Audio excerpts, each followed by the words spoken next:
So folks, what we're going to be going over today is something very, very important, okay? We spent the last few weeks examining what a system can do to your business, okay? Now, business is able to be repeated over and over again if you have a system. So let's walk our way through it. Okay, how many of you guys type a 1 in the chat, right? If you've ever felt like you can fulfill work when it comes to you, but maybe you're just not sure where your next deal is coming from. You're not sure where your next client is coming from, and you're not sure where your next dollar is coming from.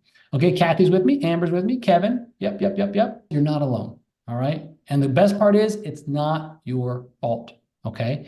Most brokerages do not show you how to create a system.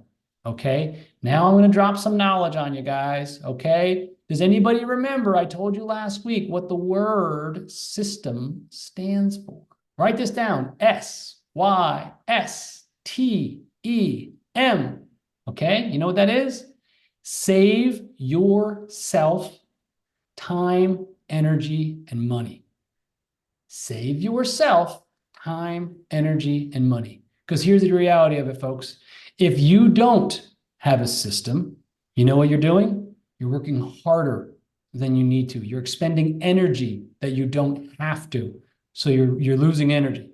You know what you're doing when you don't have a system? You're wasting time on things that you don't need to be doing, what we call majoring in the minors. Guess what, folks? When you have a system, you're not doing that. You're only doing the things that move the needle, and you're doing them in the right order. Have you guys ever gone to like a restaurant or a mall or whatever, and you go to like grab the door and you push on it, and then you realize it's a pull door? You ever been to 7-Eleven? You feel like an idiot. You're going to push the door, and then, isn't it a whole lot easier when you pull it, you use it the way it's supposed to be used, than trying to do the opposite? Because guess what? How many times are you going to push on that pull door before you realize, oh, yeah, I got to pull on this thing, right? So what I want you guys to understand is when you have a system, or when you don't have a system, you're going to be pushing on the pull door. You're going to be trying to get a result and spending a lot of energy, a lot of time. And you know what you're doing?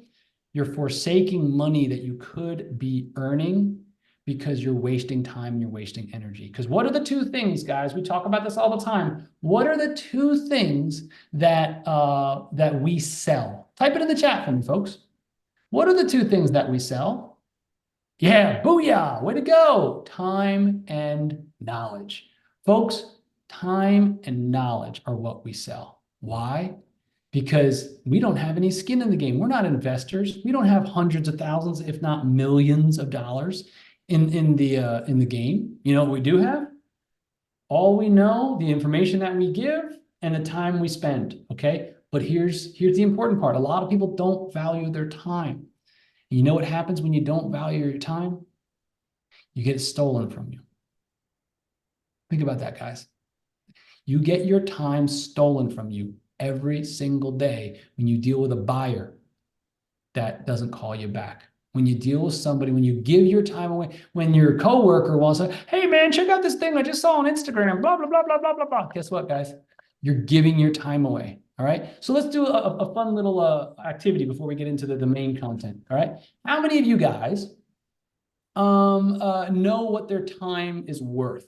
Right? Everyone's talks about time is money, but most people don't really know what that means. Okay. And what we're going to do is we're going to do that right now. If you know what your time is worth, type it in the chat. If you don't, I'll explain it to you. Okay. Your time, right? So what I want you to do is I want you to take whatever you want to earn in the next 12 months. Okay. And I want you to divide that by 2,000. You might say to me, Chris, why are we dividing that by 2,000? Well, that's very simple. 40 hours a week, 50 weeks of the year. Let's assume you take 2 weeks of vacation per year, 40 hours a week times 50 weeks of the year. Guess what? Okay. So Amber said $150 an hour. Love it. Good. Who else knows? Okay. So now that we did the math, guys, I want you to type it in the chat. So for instance, I'll give you some quick little numbers. If you want to earn 200,000, guess what your time's worth? $100 an hour, right? 200,000 divided by 2,000 hours. Okay, so let's do that math real quickly, guys. Right? If you want to earn 400,000, 400,000 divided by 2,000, that's 200 an hour. You want to make $1 million in the next year? Your time is worth $500 an hour. Okay, so there's something important that for you to understand there. There we go. Kathy says, well, 150. Love it. Good, good, good. Are Kathy and Amber the only two that want to make money in the next 12 months? Or does everybody else just want to like flick Doritos out of their belly button while like watching Netflix, watching Tiger King or whatever? What are we talking about? Come on, guys. Come on. Let's have a little fun here. Let's learn some stuff, right? There we go. Yes. Okay, so Kevin wrote 275,000. So let's divide 275 divided by 2,000. That'll probably put you a little bit under, what would that be? A little under 150 an hour, something like that. Okay, Dineska's 200. Duke's 250. Let's go. Yes. What's up, Duke? Good to see you, buddy. Nice to see you, man. All right, so folks, now that we know what your time is worth, we know what you can't do. We know you can't waste it. Because you know what? If you waste two hours of Duke's time, it's $500, okay? 2 hours of Kathy's time is $300. You know what 2 hours is? Going out to a property, showing it for 20 minutes, and driving back to the office. That's about 2 hours, right? People steal from you every single day. You with me, guys? So I want you to understand, and I'm going to go off on a fun little tangent before we get to the main content. What I want you guys to understand is, if you don't, okay, let's say for argument's sake, every hour of your time is worth $200, okay? Does it make sense for you to do things with your time that's worth $200 an hour that aren't worth $200 an hour? Yes or no, right? Would it make sense for me to do something that if my time is indeed worth $200 an hour, would it make sense for me to, I don't know, sweep the floors at my office? Do you think Warren Buffett mops the floors at Berkshire Hathaway? Or do you think his time is worth more than that? You guys with me? Am I making sense? Right? So there's an old saying, guys, if you don't have an assistant, you are the assistant, okay? Because if you're doing $10 an hour work, it means you are giving your time away for $10 an hour. You with me, guys? Okay, so I highly recommend every single person hearing my voice right now, you need to do one thing. Now that you know what your time is worth, you can't unknow it. You can't unknow that, okay, shoot, every hour that I spend is worth $200, $250, $150, whatever. These are large sums of money, okay? Which leads me to the next thing. You arrive at the guys, okay? I'm gonna break it down for the guys and for the ladies, okay? Guys, you get to the office on a Monday, okay? And you got one of your friends who's in like a fantasy football league. He's another agent in the office. He's like, oh, bro, did you see the 49ers play? Did you see this? And you engage in an innocent little 15-minute conversation about what happened, okay? I'm just gonna pick on one person. Let's go with okay, Duke, right? Duke, a 15-minute conversation. Do you know what that 15-minute conversation just cost you?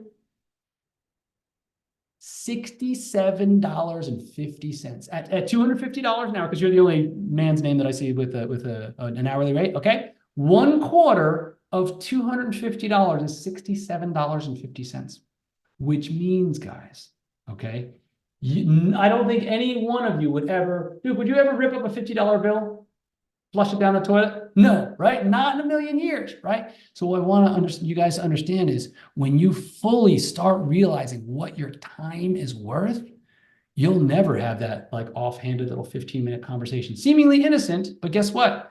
You're not going to talk about fantasy football. You're going to be like, listen, that's a $67 conversation to talk about fantasy football for 10 minutes. Ladies, I'll pick on one of the ladies, right? Kathy, right? $150 an hour. That's a nice sum of money, which means every half hour is worth $75, which means every 15 minutes is worth $37.50. Kathy, let's say the Real Housewives of fill in the blank were on. Like, you wouldn't have a conversation with one of your coworkers for 15 minutes if you knew that it cost you $37 an hour. You with me? Right? You'd say, no, I'm sorry. I really would love to talk to you, but how about we catch up like when I'm on the road on the way to an appointment, right? When there's nothing else you can do, right?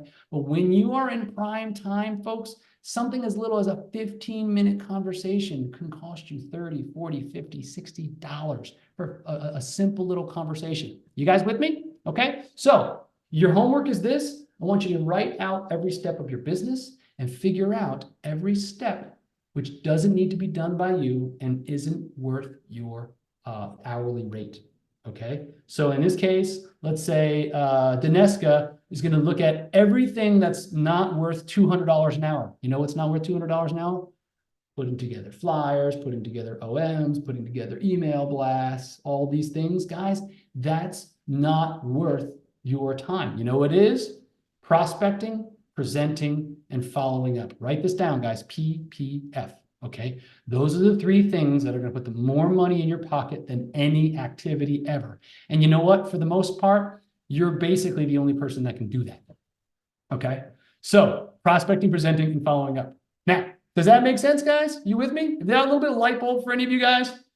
Because once you start valuing your time the way you should, man, there's a light bulb goes off and you're like, I can't waste this time. You know why? You never get that time back that you wasted chit-chatting about the Super Bowl or the Real Housewives of Oklahoma or whatever. You with me, guys?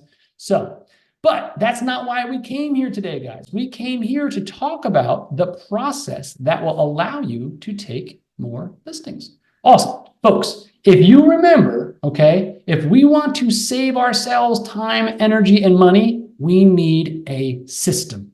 We need something that is going to be repeatable so that we don't waste any time. We want to save ourselves time, we want to save ourselves energy, and we want to save ourselves money, right? Now, let's go over the exact process. So 2 weeks ago, we talked about getting ready. What does that look like?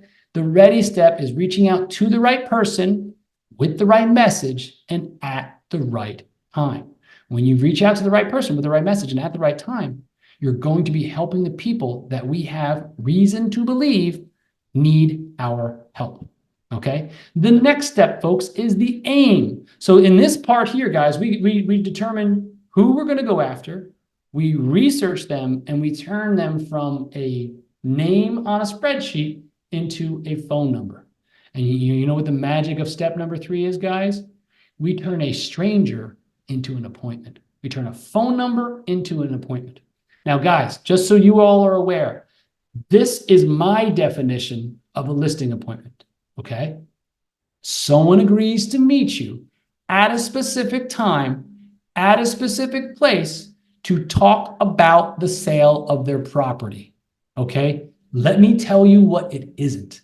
It's not, I happen to be in the neighborhood tomorrow afternoon around 2. Mind if I stop by? Hell no, right? It's not, oh, well, I just want to put a face to the voice. You going to be around tomorrow o'clock? No. Okay. And you know what the other thing it isn't? Well, it's just, I would just like to drop off my business card. They know, guys, they're not idiots. Anyone that owns commercial real estate probably makes some decent money, and they probably didn't get to that for being stupid, okay? So people don't buy that stuff. You know what the best thing is? Make a direct offer. So when you're talking to Mr. Smith about the sale of 123 Main Street at his or her Mr. 123 Main Street property, that's an appointment, okay? So that's what we do in step 3 to step 4. The second phase, the aim phase, is like we've got the appointment. We're going to turn an appointment, we're going to turn an opportunity into a listing, okay? So we're turning what I call strangers into clients, okay? And when you learn how to turn strangers into clients, guys, once you do it once, you'll figure out how to do it over and over and over again. The only question becomes, how often, okay? So that is the aim phase. How do we do that? We make sure that we prepare for the meeting. We make sure we value the meeting properly, okay? And then once we get to the meeting, that's when we pitch it, okay? When we get to the acquire phase, folks, that's the most important phase. Why? Because now we have an opportunity, and we have to turn an opportunity into a satisfied client and a commission check. Now, here's the most important thing I want you guys to understand. You can take 100 listings, but if they're not valued property, they're never, ever going to sell. Why? Because, I don't know. Would you ever pay $23 for a $20 bill? You've heard me do that example before, right? No one's going to ever give you $23 for a $20 bill. I got news for you guys, okay? But you know what they will do? They'll give you $20 for a $20 bill. If they're desperate, they'll give you, $20.50, right? But don't count on desperate people, okay? You know how to sell properties? Offer $20 properties for $19. Imagine that, okay? The other part, and what most people fail to understand, is there's a management process of listings. Most people don't get how to manage listings, okay? Let me explain what I mean. Just because you get a listing, a lot of people, they'll take a listing, they'll put it up online, and they will hope and pray to the God of listings that somehow or another, this is magically going to sell. Can I tell you what happens 100% of the time when you have a crappy listing and it's just slapped up online and it's not priced properly? It doesn't sell, okay? So what you need to do is you need to be putting your best foot forward, just like a job interview, right? You got to put your best foot forward day one. So how do we do that? By pricing it properly, for sure, by marketing it properly, okay? Now, what happens? Has anyone here ever taken a listing and then 3 months later, month later, 2 months later, 6 months later, whatever, it kind of goes stale and you stop getting calls, or you never get calls at all, okay? You need to be able to navigate those conversations with sellers. What happens?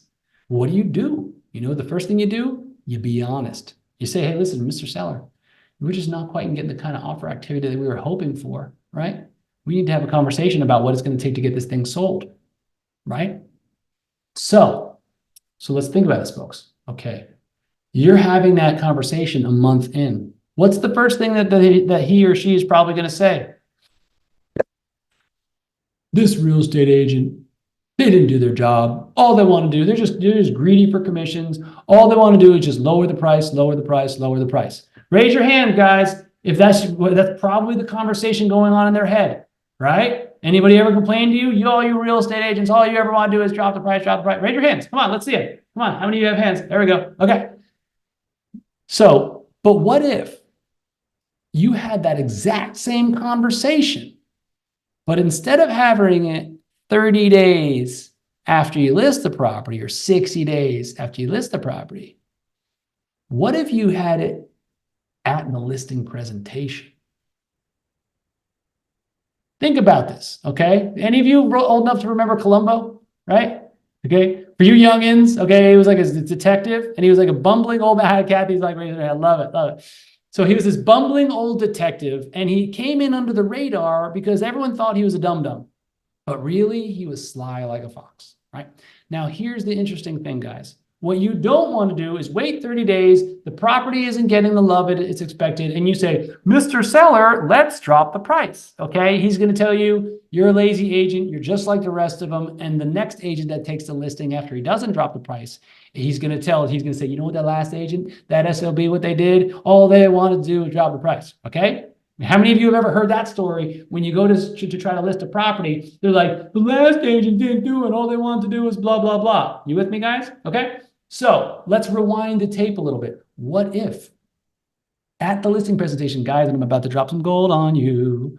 What if at the listing presentation, they said to you, you said to them right before you're leaving, hey, Mr. Seller, thank you so much for trusting me with your property. I'm really looking forward to getting this sold for you.